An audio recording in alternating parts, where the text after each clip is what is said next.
Hello everyone, Poop Tickler here. You know, the cast of Left 4 Dead is kind of unique. I do have just one question though.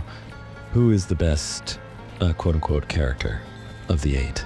People have their opinions. Some people say it's Ellis, to which I say my condolences. Others say it's Coach, but let's look at the data, all right? Let's look at the hard data. We know that the characters exist, or at least they exist in-game, right? But apparently there's like these real-life cryptids that look exactly like the in-game characters too, which is kind of freaky when you go down the rabbit hole. Like this guy who looks like Coach, there's like a total of 5 images of him around the internet and nothing more. Coach is like a magical being. People who play as him become gods. Bots who play as him become gods. Coaches never troll, and the ones that do, well, it's sort of like waking up from a nightmare, you know? That relief you feel because it was never real to begin with. It's hard to believe there's someone out there who looks like Coach. I'll admit, every time I think about it, I start crying and shaking. There's someone out there who looks like Coach. Ellis is a murderous psychopath playing the dumbest guy in the room.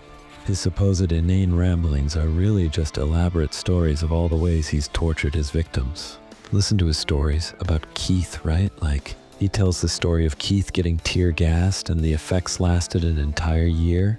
Tear gas doesn't last that long, man. No, what's really happened is he's hiding this dude in his basement and gassing him, okay? Let's see. There's another story of how Keith tries to deep fry a turkey, ends up with 3rd-degree burns over 90% of his body, and he's like, doctors never seen such a thing. Yeah, well, doctors have never seen such a thing because it was a highly advanced kind of controlled burning, something only a human, Ellis in this case, would be capable of. He tells multiple stories of this supposed Keith getting burned alive. He talks about how he almost drowned in the tunnel of love, which doesn't make any sense because the water isn't that deep. Like, seriously, who are you trying to fool? You drowned that person. You kept them under the water and you drowned them. You fucking... And you know what else pisses me off? In Dark Carnival, Ellis is all like, sorry, folks. This car is capable of miracles, but it can't drive over 20 miles of parked cars. Like, motherfucker, this car can take bullets, grenade launchers, can't be budged by tanks. You're telling me you can't drive this shit over some parked cars? Fuck you. He wanted the survivors to walk.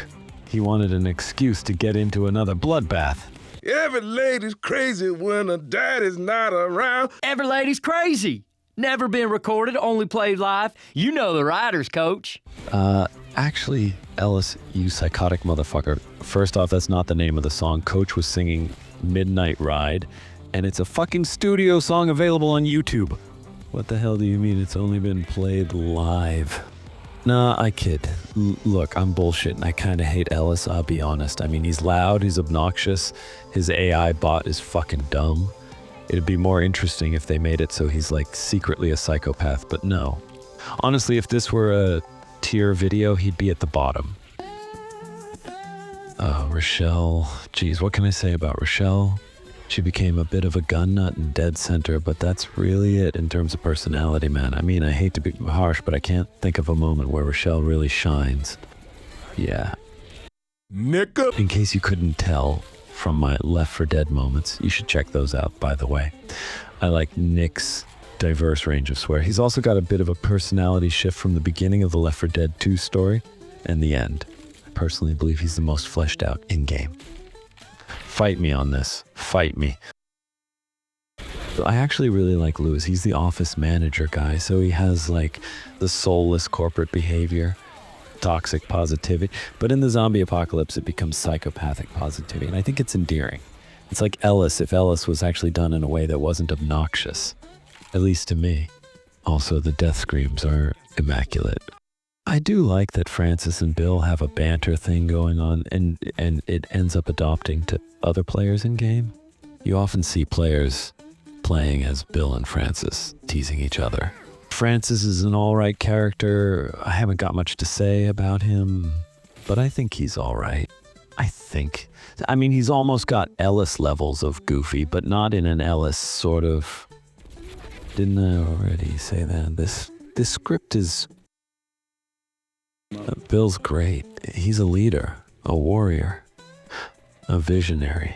He's such a leader, warrior, and visionary. Everyone who plays as him is like a loser with 50,000 hours, or like a literal 50-year-old veteran who is playing Left 4 Dead for some reason and likes bossing the team around.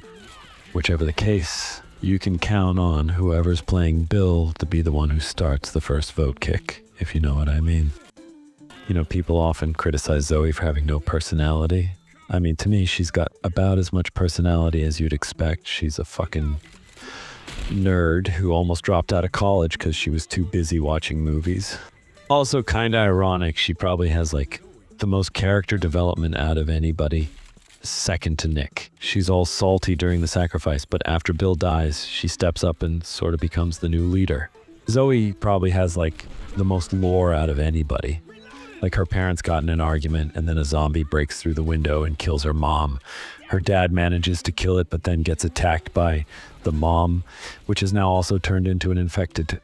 So Zoe has to like put her own dad out of his misery before he becomes a zombie, just right after watching her own mother become a zombie and get shot in the head. Like, it's pretty rough, buddy.